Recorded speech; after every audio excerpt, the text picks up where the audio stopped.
So just so everyone is aware, and if you are not comfortable with that, you can leave at this time. Other than that, we're gonna kick it off. Thanks everyone for joining the Complete Streets Advisory Committee meeting today, January 28th, our first meeting of the new year. Okay, next slide. So we've got an exciting agenda today.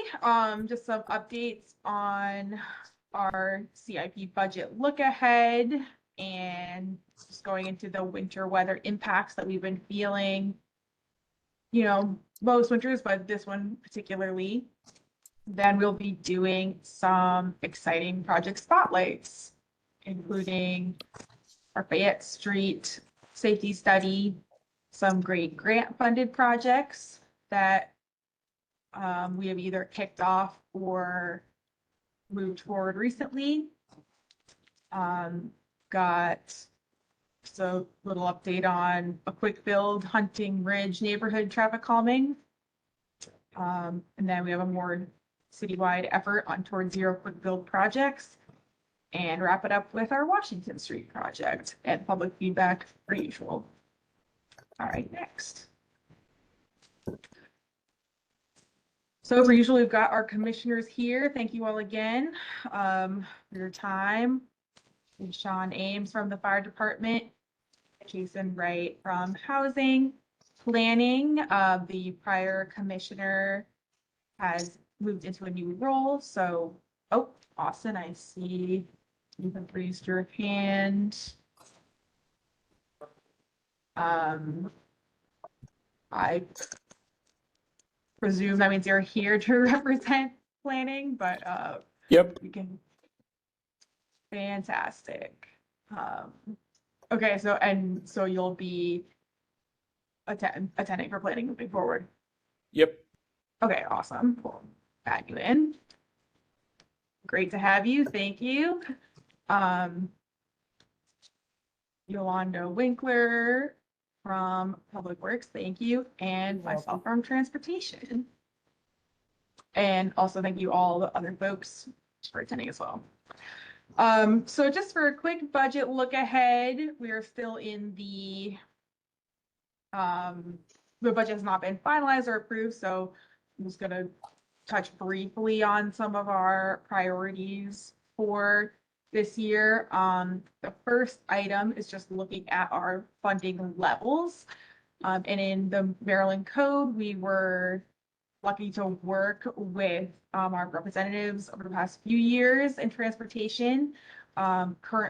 This is what you all may have heard of as highway user revenue funds, which is just an additional funding source that we are eligible for since we are caring for we're responsible for the roadways in our jurisdiction of Maryland. So currently we got a bump for FY 26 and 27 to 12.2% of these funds, which is a significant increase and allows us to really move forward some of our projects. This allocation will revert back down to 9.5% in FY 28 unless we're able to work with our representatives in Annapolis to try to extend this increase.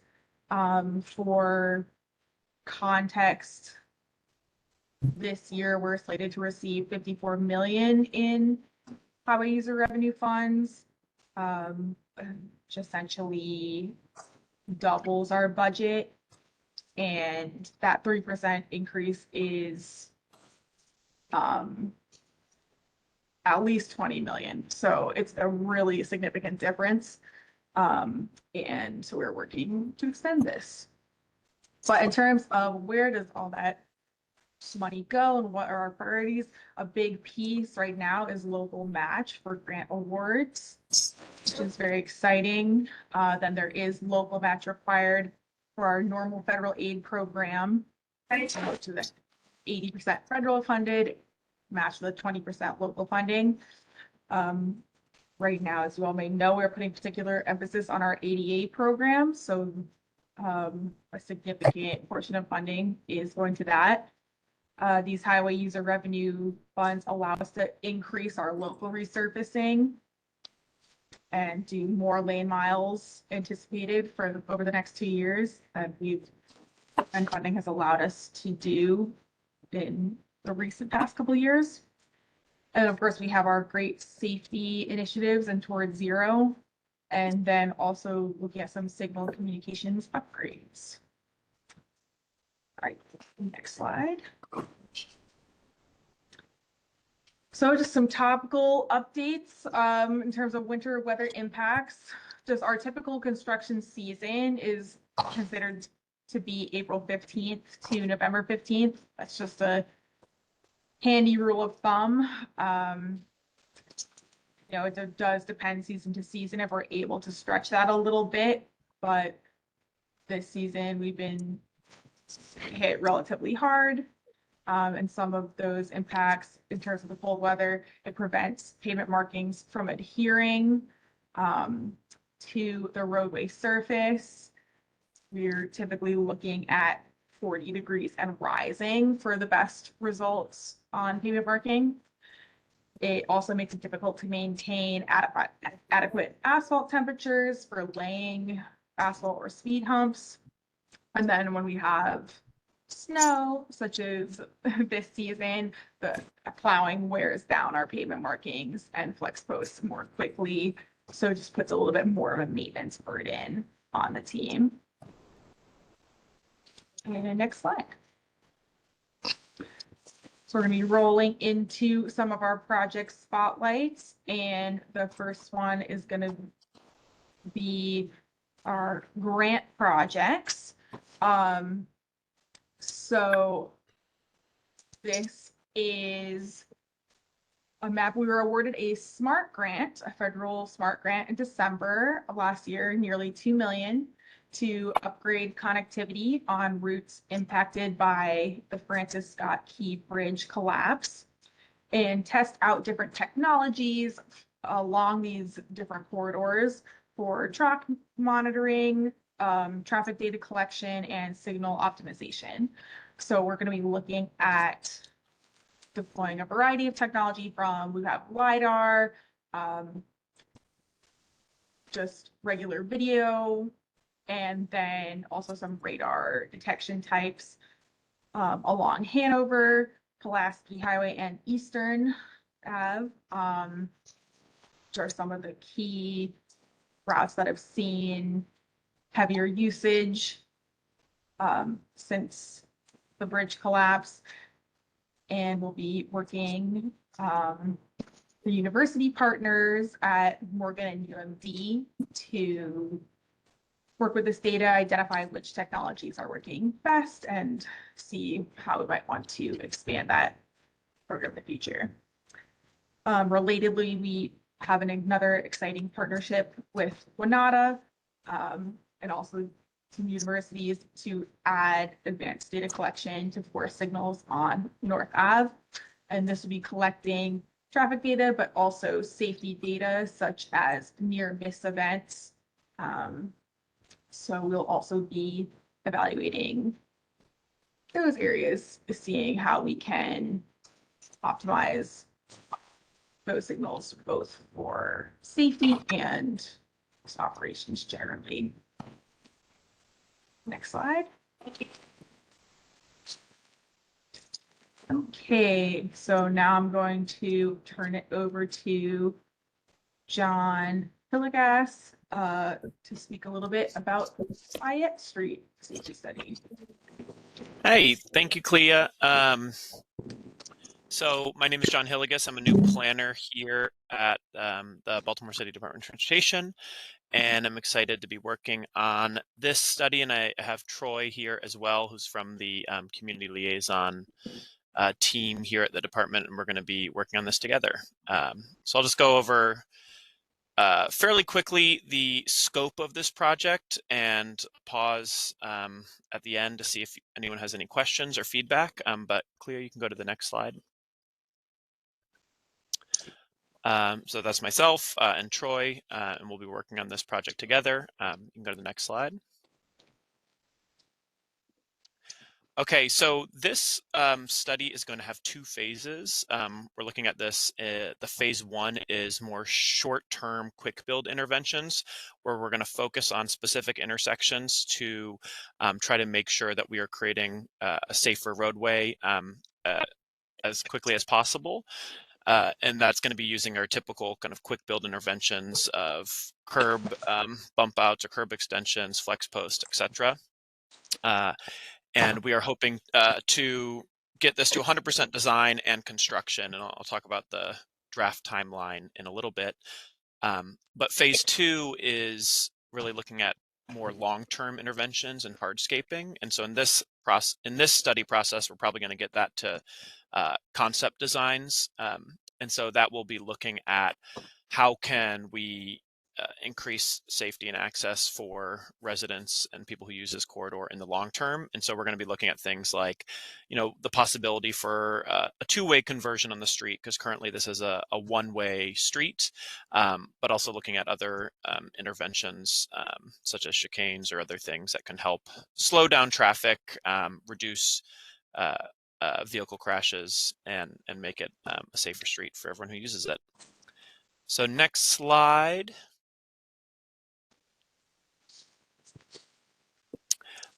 So here we just have a draft initial list of some of our the neighborhoods in the project area, who's going to be most impacted by this project, as well as some of the major amenities and institutions and stakeholders in this project area, from the neighborhood associations to schools, to some of the amenities like Collins Market or the Edgar Allan Poe Museum or the Grace Medical Center, who are people may use the street to access. So if there are people on this list or groups, organizations that are not represented, please reach out to myself or to Troy to let us know, so we can make sure that we are thinking about how we're reaching out to them over the course of this project. Next slide. And I just wanted to highlight some of the related projects in the area that will kind of tie into this. So Clea, I believe this is your team, is working on the Highway Safety Improvement Program project on the right-hand side, that there are already two intersections on Fayette Street who have some quick build interventions. And they're already being looked at for hardscaping those interventions, so making them more permanent, looking at ADA ramp upgrades, rectangular rapid flashing beacons. So, we will not be looking at these specific intersections likely in the course of this study, but looking at other intersections that are good candidates for some of these interventions. And then also the MLK Junior Boulevard Side Path Project, which is on the eastern end of Fayette Street. There's a one block stretch that we're not including in this study because it will likely be impacted by the MLK Junior Boulevard Side Path Project. So that's between MLK Boulevard and Fremont Avenue. So we start at Fremont Avenue and go over to Payson Street. The next slide. This is a draft timeline because we're still in the very early phases of this project, but we're starting this project in 2025. We hope to get the concept design and the preferred alternative and the engineering for that phase one quick build stuff all done before the end of the year, so that we can go into construction in the 2026 construction season, which I think Cleo mentioned at the beginning is from April to November. And then phase two, again, we're looking at concept designs for this study, and then subsequent phases of actually implementing that phase two design will be at a later stage. We'll probably need to get funding in the CIP or through a grant to advance that. And then this slide just shows at kind of a high level the phases of a project. So again, you can see highlighted we're in the early stages here. We're going to be reviewing kind of 311 requests in the area and start making a plan for how we can engage community in this project. And then we'll have a lot more steps. I won't go through everything on this slide, but if you have questions, you can reach out to me. And then I think the next slide is probably just my contact information again. So I'll pause there. Hopefully that gave you a sense of this project that we're kicking off here. And let me know if you have any questions.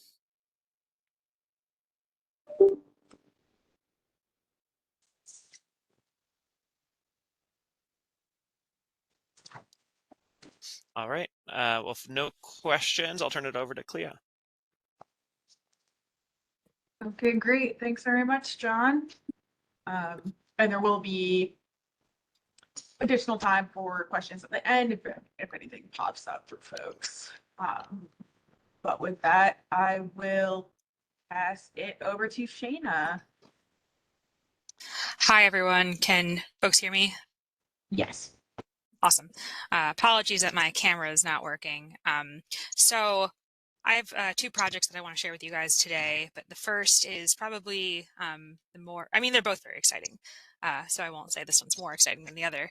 But so we are working on a Vision Zero action plan, which will be Baltimore City's first foray into the Vision Zero initiative, which is eliminating traffic deaths and serious injuries by a certain designated date timeline. So we got a grant to do this project back in early 2023. That was through the USDOT Safe Streets for All program. We are working with Johns Hopkins, University of Maryland, and Morgan State to develop a high injury network of our entire road system. And so we're doing that by both looking at historical crashes, but then also looking at land use and like population demographics and concentrations to determine where there is a potential for having high concentrations of vulnerable road users, be that pedestrians, bicyclists, or people with chronic illnesses, or the elderly, or the young. So we're developing that risk model through like mathematical modeling, but we're also looking to get a lot of public feedback as well through a near miss survey that we just launched. So near misses are, what they sound like when you almost get hit by a car, or when a dangerous collision almost happens but doesn't. And that's just not data that we're really able to access in any of our data sets. And it's a good indicator for the dangers on our roads. So we are crowdsourcing that data to kind of check the mathematical models that we are working on. And so ultimately, our high injury network will be informed by those mathematical models, but we may tweak and iterate based on the near miss data that we gather with the help of that survey. So please fill it out if you've ever experienced a near miss on our roads, and please share it with your family and friends and neighbors because we want to get a lot of participation there. I plan on having the near miss survey up for probably the next 3 months at least. And based on the participation that we get over the next month or two, will kind of inform next steps in terms of like in-person outreach to get better participation.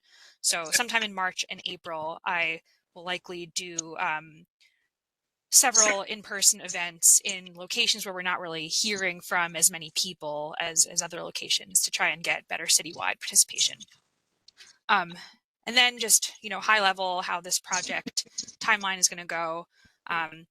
We hope that we'll be able to publish a draft version of the high injury network maybe sometime this summer. And then we'll put that out for public review. We'll have some events to kind of talk about it and solicit feedback for it. And then we hope to publish the final report and recommendations later this fall. And then once we do that, that will mark the end of the program currently known as Toward Zero, which is our sort of Vision Zero initiative, but it doesn't have like an end date for when we should eliminate traffic deaths and serious injuries. So the start of the Vision Zero program will mean the launch of a timeline to eliminate deaths and serious injuries.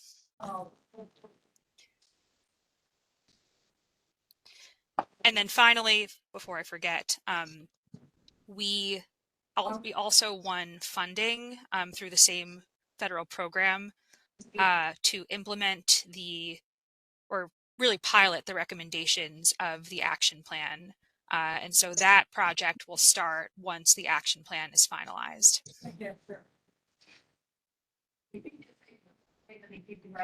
And happy to take questions if anyone has any.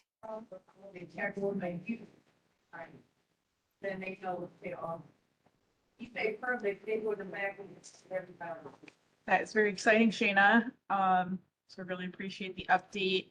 And I guess folks can find the survey on that Streets of Baltimore page.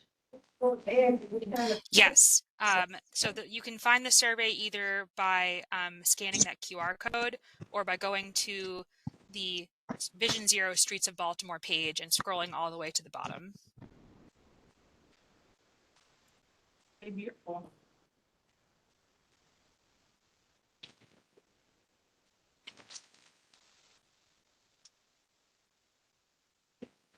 Alrighty. So taking back over for just a minute here, I just wanted to highlight one of our recent quick build projects that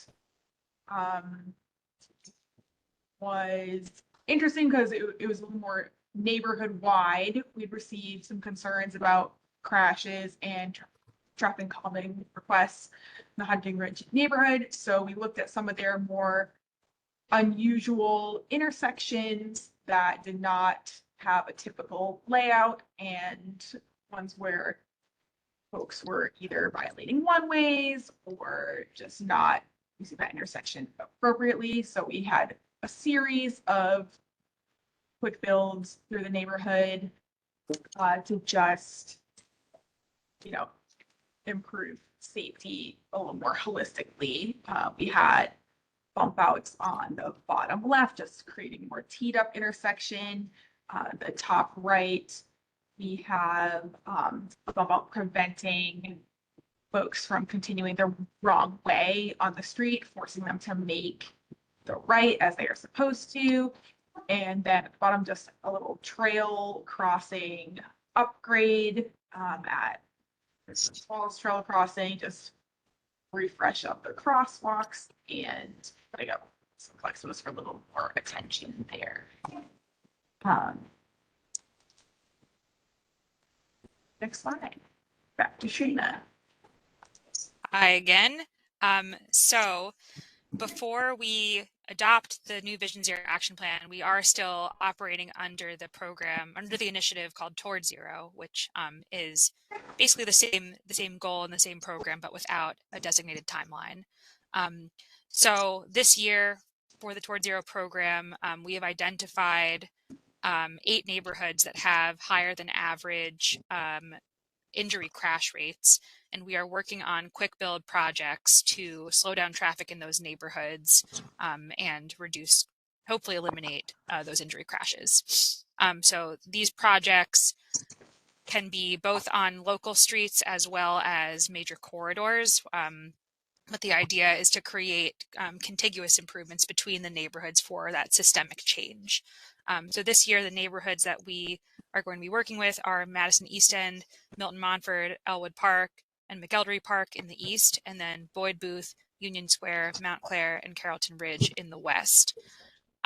We have already kicked off this project, and we've actually already done neighborhood walks in all of the neighborhoods I just mentioned, and that was in the fall. And the next steps are to meet with these neighborhoods again and kind of go over what we learned at those walks and start to prioritize the locations that we are going to be strategizing interventions for.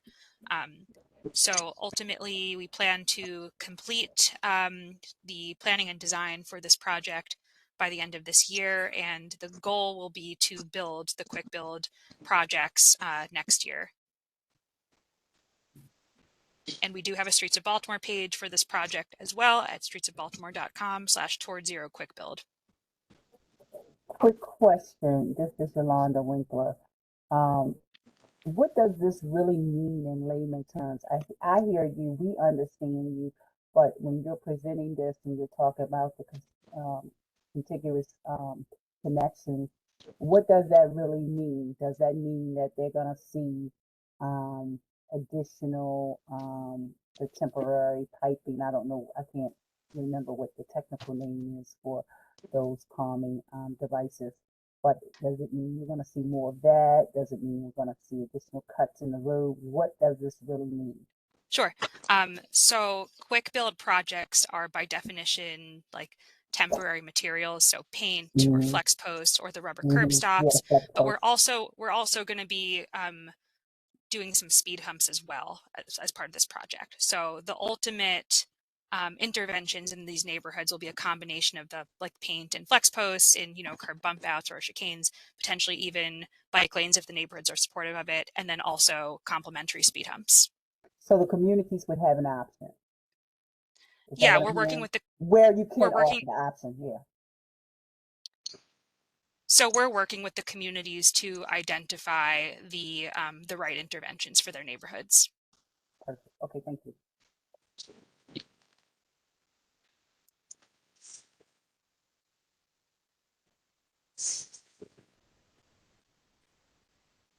And actually, one more thing for this project, on our website right now, we have an interactive community map where anybody can input safety suggestions on the map or comment on existing 311 requests. So if you have, experiences in these neighborhoods and feel like there are specific locations you want to call out, please input your comments onto that map. No.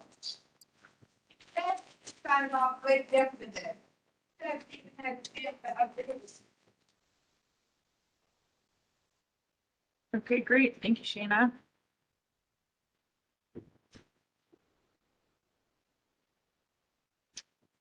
And with that, I will hand it off to May. Thanks, Clea. Hi all, my name is May Hanslick. I'm a planner here in the planning division like John and Shana, and wanted to drop into this meeting today to give a bit of an update on the Washington Street Bikeway and Traffic Calming Project. You might have been familiar with this project as the Wolf Washington Street project before. As we've moved forward with design and implementation on this, we've actually separated those into two different projects, so that I'll just be speaking to you about Washington Street today. Just to refresh folks' memory, if you're not familiar with this project, this project will be located on Washington Street between Sinclair Lane up by Clifton Park, and then all the way down to Alisana Street in the near the harbor. And the project has a couple main elements. It'll include a 2.1 mile protected bikeway. It'll also include a bunch of new ADA ramps, updated pedestrian signals, bus boarding islands, and a variety of traffic calming design elements, with the goals being to improve safety along this corridor, reduce speeding, and also make some crucial multimodal connections for people who want to bike, roll, or scoot in our city. Next slide. So the reason we're trying to give updates to groups like this and community associations along the corridor is that we've entered a new stage of the project. We are working on the 60% designs as part of that final design phase right now. We started this in last fall, and we're hoping to have the 60% done by this spring and the final design done by this summer, with hopefully construction happening next summer. Next slide. Like I said, we're in the 60% design phase right now. That, of course, is including doing field work, collecting data, refining those 30% designs. But we're also trying to update and connect with community members, give an update on where we're at with the project, collect feedback via a survey, and answer any questions. So if there are community events or meetings that you're aware of along this corridor in February, please let me know and invite myself and Troy, because we'd love to come and give an update. I'll go ahead and post the link to our Streets of Baltimore page and the survey in the chat, just so you can pass that along. But the goal of that survey is really to get kind of a community pulse on how safe folks feel currently using Washington Street and how do they use it. And that information, as well as the comments and questions we're receiving, will help inform the 60% design. Next slide. So again, that little table on the right-hand side there are some of the meetings that we've been attending or will be attending, and we're looking to connect with as many folks as possible. So like I said, if there's places that we can be going, let me know. Otherwise, I will drop the information for the Streets of Baltimore and the survey in the chat. Are there any questions that I can answer? Yep, Yolanda Winkler again. I have a question. Sure. Just in terms of providing us with a very clear understanding of the results. In a future meeting, if not this meeting, can you share some statistics in terms of the impact that these different measures are having in our communities, if they have been implemented, and if not elsewhere where they have been implemented? One of the questions that I'm often faced with as I go to community meetings almost each and every night during the week when I can, when my liaisons aren't able to attend. One of the sidebar conversations is, yes, we agree that these different measures are mitigating accidents and are reducing the amount of accidents at certain intersections throughout the city. But the other side of the coin is saying, but it's backing up our roadways and congestion. And so when there's an emergency vehicle that needs to get through, then it seems like Baltimore hasn't been able to manage how you make that happen and keep traffic moving. Got it. So what I'm hearing is you're interested in impact of doing road diets and implementing bike lanes, as well as what kind of work we're doing to coordinate with emergency services? Yes. Okay. Got it. Yeah. I will make a note of that. Some of that is included in our FAQ section on Streets of Baltimore, but I'm happy to connect with you and share that information as well. Okay, thank you. Appreciate that. I'll check the site too as well. Okay, sounds good.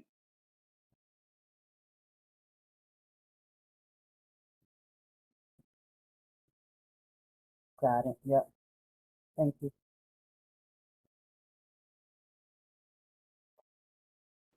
Yeah, this is clear. And just speaking to that, I'll just share that traffic calming and requests for traffic calming and just safety improvements continue to be our most common requests. So, you know, we are striving to be responsive to. No, it's great. I just would like to be in a position, being on this commission, to respond to those latter concerns that I shared in terms of people saying, well, you know, you do all this and you put like the flex post, right?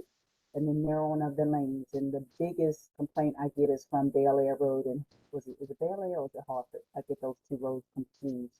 But one of them, there's an abundance of flex posts and lane redirections. And we get a lot of complaints about that. Understood. Understood.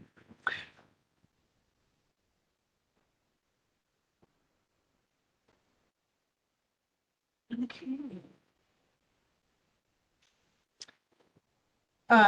Yeah, I'll just say in general, just we heard a lot of projects that are coming up looking for community engagement. I'll just put in another sort of general plug for Streets of Baltimore page, just streetsofbaltimore.com for all folks to, it's a great source of information and often a great place to share feedback as well.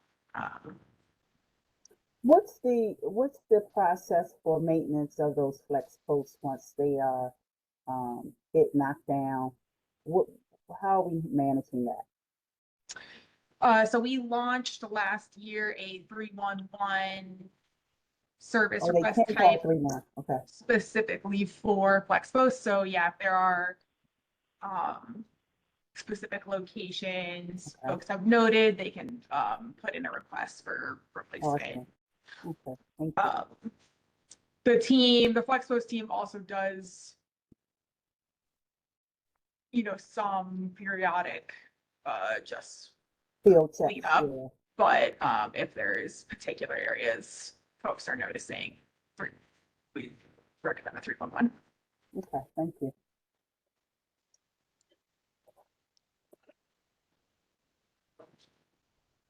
Hi, I'm sorry. This is Bong Del Rosario. Can I ask a question? Yes. I had my hand up. I was waiting for you to call. I'm sorry. When you say bus boarding islands, can you specify a little bit? Is that an island style bus stop that has a bike lane running through it, or is that just the extension? For this project, we're talking about an extension on the east side of the road. So the bike lane will be located on that west lane and the curb on that side. And the transit stops are on the opposite side of the street. Okay, so there is no bike lane going through that. So it's not a Correct. sidewalk, bike lane, and then island. Correct? Correct. Okay. Correct. Yep. Thank you.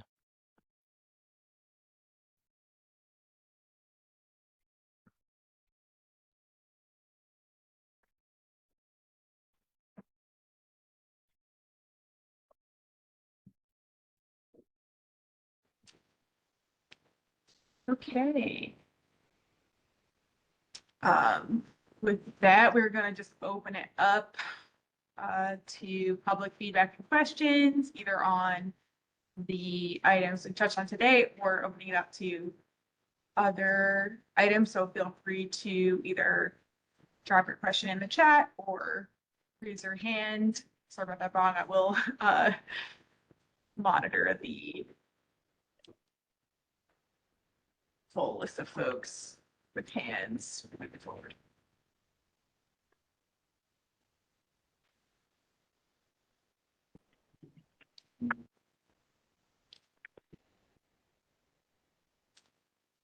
And Graham, I'm seeing Graham Correll Allen also specify. I'm seeing your hand. Hi, this is Graham Carell Allen, and I'm a resident of Auchentrally Terrace, and um, we've been living with some really rough conditions along the Big Jump in recent years with the plastic-filled, water-filled plastic barriers long having passed their lifespan. Um, Originally, we were told a few years ago that the barriers were going to be placed with concrete barriers to make it safer for people who walk and roll in the lane in the shared use path. And that hasn't happened yet. And I'm very concerned that, like with these snow conditions, the empty barriers are all cracked, the water comes out, like they get knocked into the walking path, and it makes it difficult for people to use.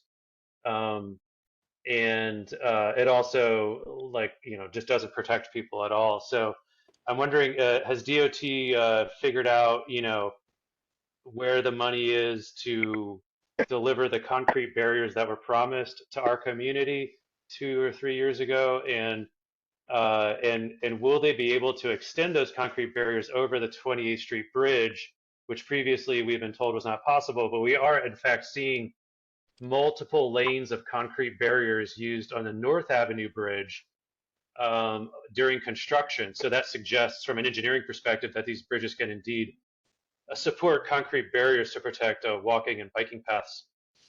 So will we get those anytime soon, and will they be along the bridge? Thank you.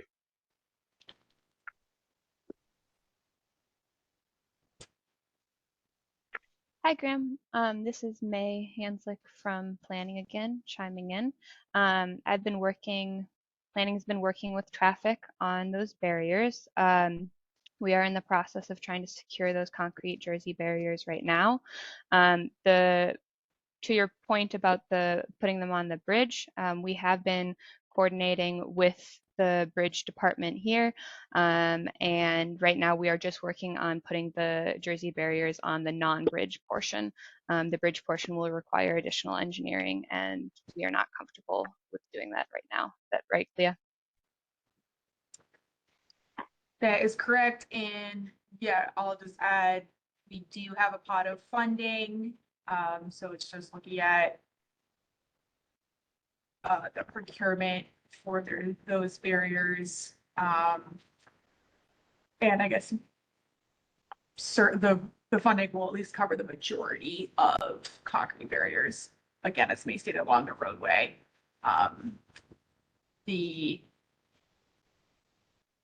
bridge team has maintained that for a permanent installation. They have not that it would require additional engineering to evaluate if they would be comfortable. They have, so we're still working with them on that, and over the life cycle of the bridge, they're concerned about the wear and tear of that additional loading that the bridge was not initially designed for. Okay. But What by procurement? So when do the barriers actually get installed? The concrete barriers. When does DOT estimate that they will be installed, at least along the kind of non-bridge segment?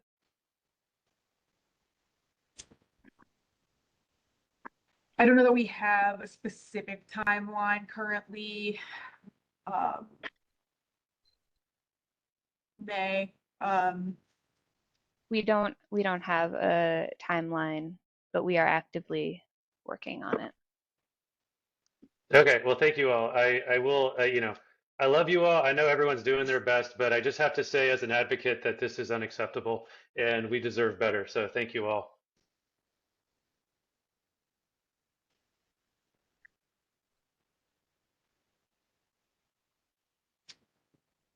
Understood. I'm hoping by the next meeting that we would have so at least a better sense of the timeline. And it may, well, we'll see at that time if it could be soon at that point, but appreciate the continued interest and advocacy.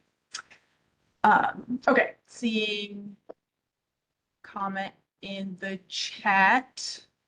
Are you collecting active transportation usage data on the city's marked and protected bike lanes to combat the public perception that no one uses them? So we do have, yes, thank you, Shayna. I was going to say we do have our bike counter program. I can't speak to how many counters we currently have deployed, but that could be, we could add that to our agenda for next meeting. And also I'd encourage, thanks Shana for providing the Streets of Baltimore counters page link in the chat as well.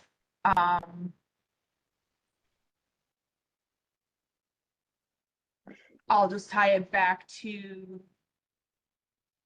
our grants, that sort of better data collection that we're deploying at certain signals will also allow us to better capture ped and bike data. However, those are not, it will allow us to compare a variety, I guess, of roadway configurations, because there'll be some deployed along the bike bus lane on North Ave, and then compare. Okay, great. Thanks, folks. John commented we have 14 currently deployed. Oh, we have the locations and counts at that link. That's great. Yeah, I still like that idea of doing maybe a little summary at our next meeting, just to highlight that program. So appreciate the interest.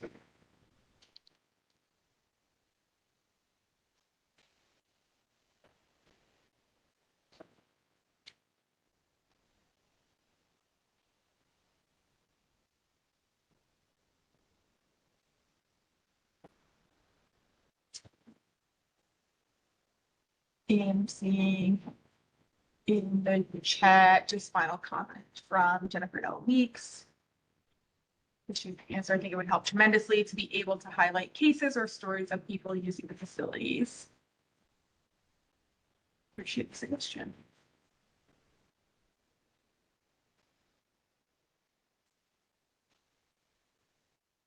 So agreed. Yeah, we do.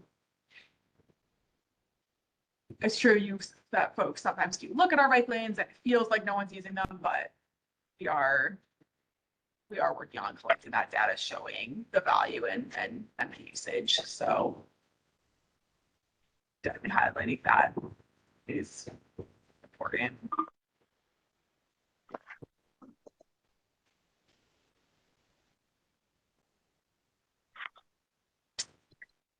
Okay, we've got just a few minutes left here. There's any further. Oh, Luciano, actually, we were going to approve the minutes. Do we still want to do that or save it for next time? Since we have a new committee member, I'll just make sure that, he also gets the minutes so he can take a look at them, and we'll just do the minutes from this meeting as well as the last meeting at our next, committee convening. Okay, fantastic. Yeah, and that'll be our first slide as a reminder to everyone.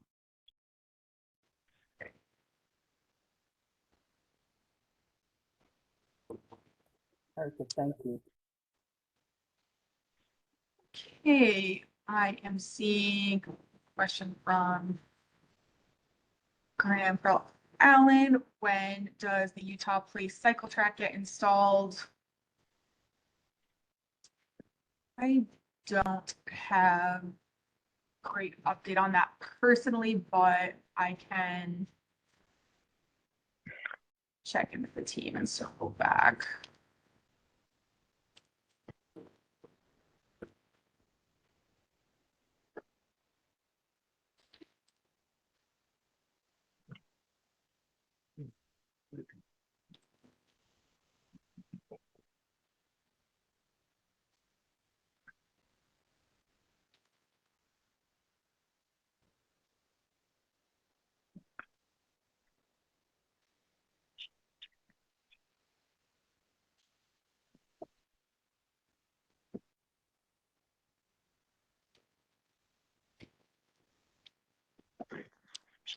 Hey.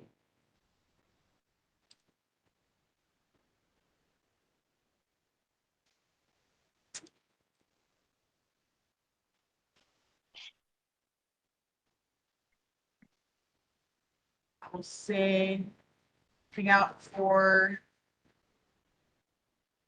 comment. Just some comments going once. Otherwise, we'll just give it one more minute here, and then I'll make a motion to adjourn. Oh, okay, I'm sitting there.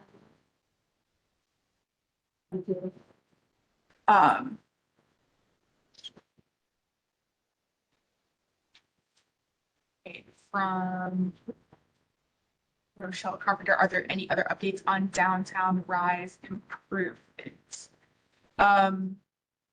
Just to understand, is this, you mean from like the mayor's plan and that more so comprehensive plan? Right. Yeah. And my understanding, it a lot of pedestrian safety improvements from that plan, and also creative placemaking. Yeah, I could say so. We've been have a new like monthly check-in, the multi-agency check-in,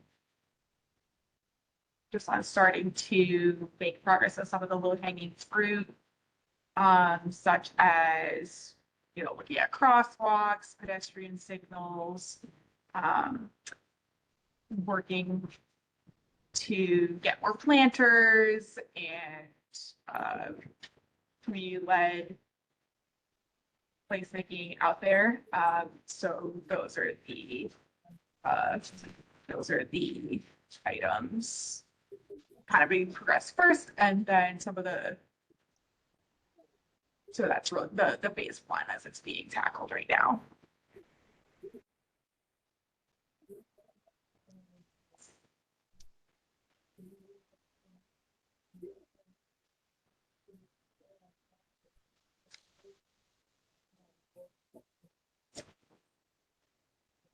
And I'm seeing a hand.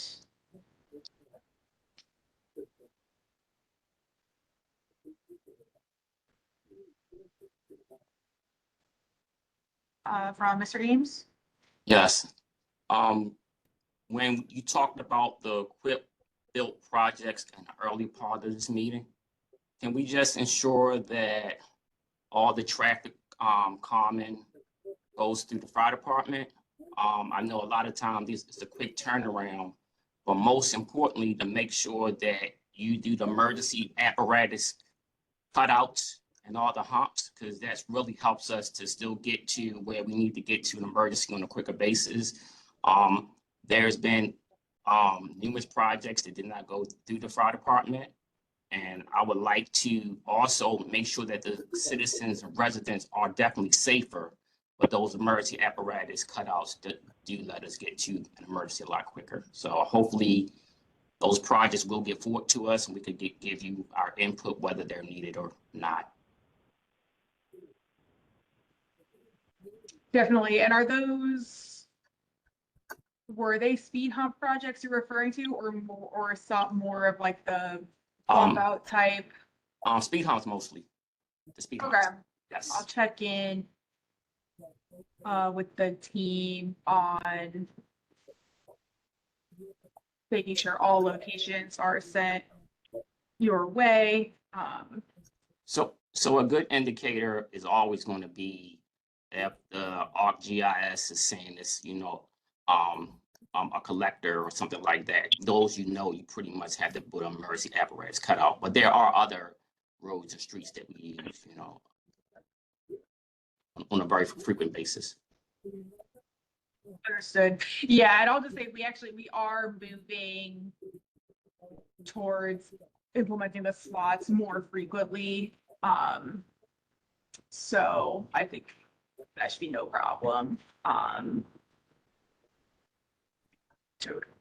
To accommodate those requests, absolutely.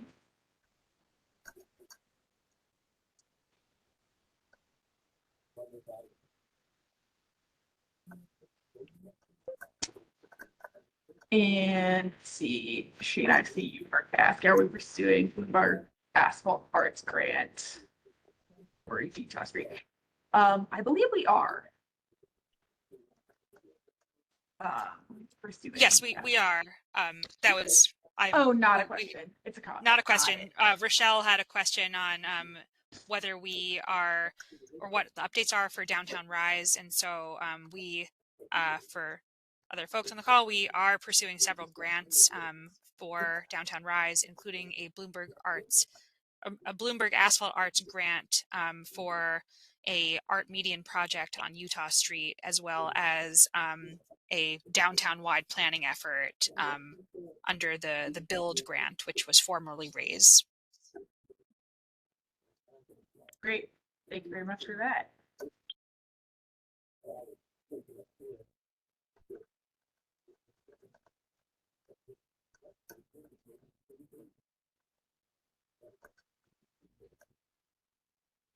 Okay. I have one quick question before we end. Can someone take a look at the traffic pattern at Hillsdale and Forest Park? It seems like, and maybe you can speak to this, Troy, it appears that we need a turning signal there. Lots of accidents have been there. They've been reported to DOT as well as the city police department. And I think Nicole Gatewood, the president, had previously been working with Oh, I can't think of his name, but he was a long-standing employee with you all, with Department of Transportation. For some reason, I can't remember his name right now. Oh my goodness. Anything you wanted to know about the department, he knew. Can't think of his name. But if someone could take a look at that intersection and see if it's worthy of a turn signal, would be great. Okay, and do you know, I assume there is a 311 request already associated with this?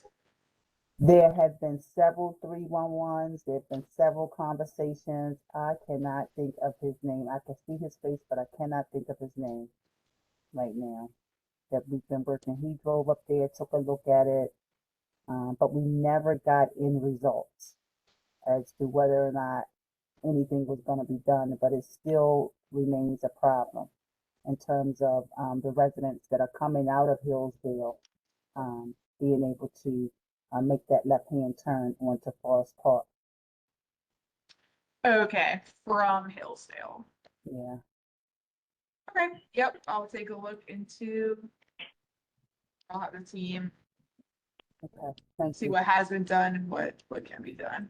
Okay. Appreciate it. Thank you. Oh my God. Thanks. Okay, here we are at 3 p.m. I believe I'll make a motion to adjourn.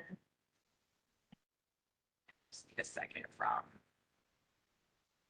another.